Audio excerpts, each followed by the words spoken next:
Hello everyone, this is Sean Thomas, and I am on ARK Survival Evolved, official PvP hardcore server 385, and I'm going to show you how to breed some high-level Pteranodons. So they are all ready to mate.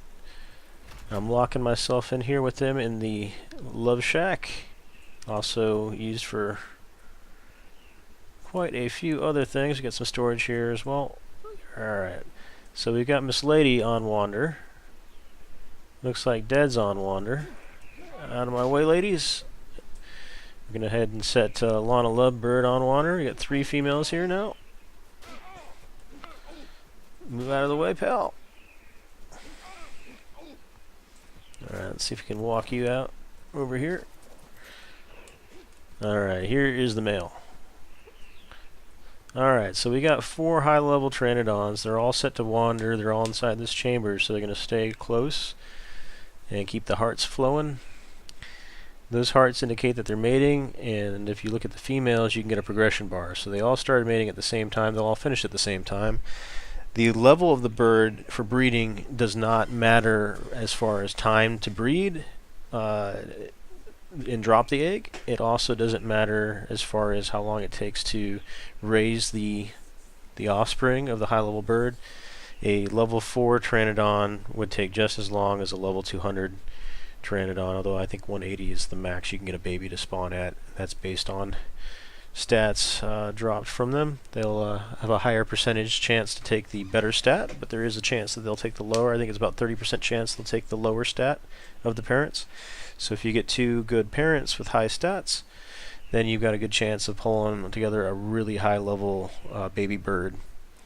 The other neat thing is that this is a first generation. If you get second generation birds, they can have the better stats from the 2 parents previously. You may match them up with other birds, and you can get 3rd generation, 4th, 5th generation, and you just end up with stronger and stronger tames, or rather breeded dinosaurs.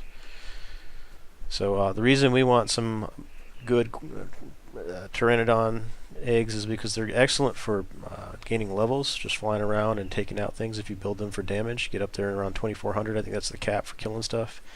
1800 is the cap for collection. And I'll just keep punching these guys out of the way so I can get to those eggs when they drop. They're going to come out. You're going to want to grab them right away, since they're going to be either too hot or too cold. Since we're in the north, they'll likely be too cold. We'll grab those and bring them back to our incubation room to hatch them later. You can also store them in the refrigerator, and they'll last almost indefinitely.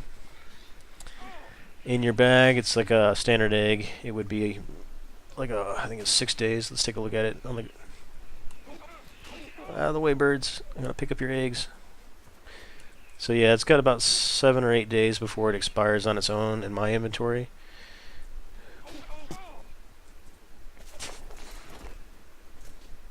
Just need to get to that last egg, and then I can clean this bird mess up.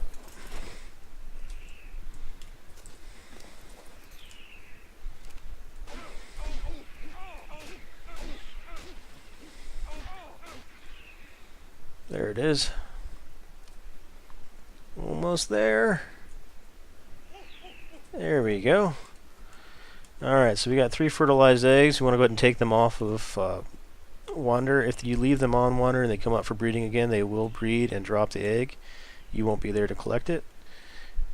And maybe that's okay if you don't care for any more of those eggs, but they'll actually wait until you're in the area. Dinosaurs are just 1s and 0s until you get too close enough. And once you're close enough to make them form, like pixelate, that is when they will drop their eggs. Same thing with dinosaurs normally drop in regular eggs. These are the fertilized ones, the colorful ones. We're bringing these birds back inside to our normal area. So when they're on the ground, they kind of glow red, almost like an alpha raptor or carno or rex. It's got like a little red puff around them. That'll be the way you distinguish them against standard non-fertilized eggs. You can use the fertilized eggs for kibble if you so chose.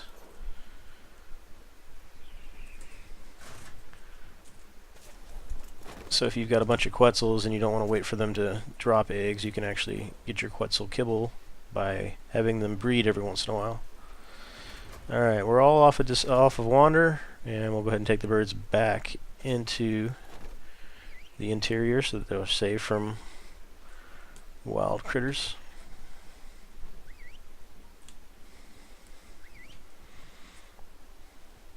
Alright, and that is how you breed Pteranodons, or at least get the eggs for them. I'll show you in part 2 the incubation room where you can set this up and have the eggs. Trying to catch this one last bird here, or 2 birds. Yeah, so the incubation room, you wanna stick them in, air conditioners are the best. You stick them down. You see that egg health? They took some damage just by laying around where it was too cold. When you lay them down and they're just in the right temperature, they'll have an incubation bar as well. And when it gets to the end of that, they are ready to hatch. Once they hatch, you gotta be right there to feed them the meat. Otherwise, they will die within perhaps a minute or less. You really got to take care. Okay, stop flying around. Follow me if you're gonna follow somebody.